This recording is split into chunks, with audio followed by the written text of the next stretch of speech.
কোনো নারীর হয়তো বাচ্চা হচ্ছে না কিংবা স্বামীকে বশে আনা যাচ্ছে না, আবার হয়তো কারো ওপর ভর করেছে জিন। এসব সমস্যার সমাধান করতেন আব্দুর রাজ্জাক কবিরাজ।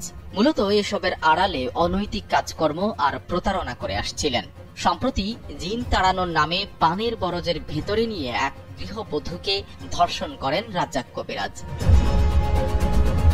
জানা যায়, জিন তাড়ানোর জন্য স্ত্রীকে রাজ্জাক কবিরাজের কাছে নিয়ে যান রুবেল মিয়া।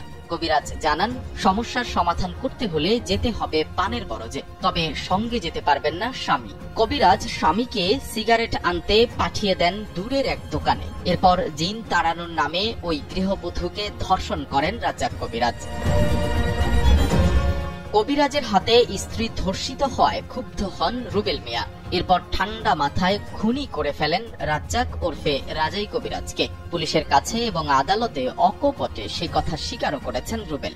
গত শুক্রবার খুনের এই ঘটনা ঘটেছে চুয়াডাঙ্গা সদর উপজেলার শঙ্করচন্দ্র ইউনিয়নের পুরাতন ভান্ডারদহ গ্রামে।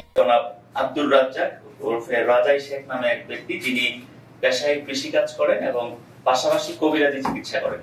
তিনি মূলত বিভিন্ন ধরনের কবিরাজি চিকিৎসা দেন। আমরা যতটা জানতে পেরেছি, তিনি গরু ছাগল থেকে শুরু করে মানুষেরও চিকিৎসা দেন। জনাব রুবেল এবং তার স্ত্রীর ব্যক্তিগত বিষয়ে চিকিৎসা করার নামে একটি পানের বরজে নিয়ে যায়। তো পরবর্তী সময়ে কৌশলে তার স্বামীকে, রুবেল মিয়াকে, একটি দোকানে পাঠিয়ে দেয় যে তোমার এই জিনিসটা লাগবে, নিয়ে আসো। তো চিকিৎসার এক পর্যায়ে সন্ধ্যার সময় তার পানের বরজে তার স্ত্রী যখন বেরিয়ে আসে, তখন ওই আসামি রুবেল মিয়ার সন্দেহ হয় যে তার স্ত্রীর সাথে কোনো ধরনের অনৈতিক কার্যকলাপ করেছে অথবা শ্লীলতাহানি সম্রাহানি এই ধরনের কিছু করেছে। শঙ্করচন্দ্র ইউনিয়নের কালীভান্ডারদহ পীরতলি মাঠ থেকে আব্দুর রাজ্জাক ওরফে রাজাই কবিরাজের গলা কাটা মরদেহ উদ্ধার করে পুলিশ। তদন্ত শুরু করার অল্প সময়ের মধ্যেই বেরিয়ে আসে এই খুনের রহস্য। এরপর হত্যাকাণ্ডে জড়িত রুবেল মিয়া ও সোহেল রানাকে আটক করে পুলিশ। পাশাপাশি আলামত হিসেবে ধারালো ছুরি, মোটরসাইকেল ও মোবাইল ফোন উদ্ধার করা হয়।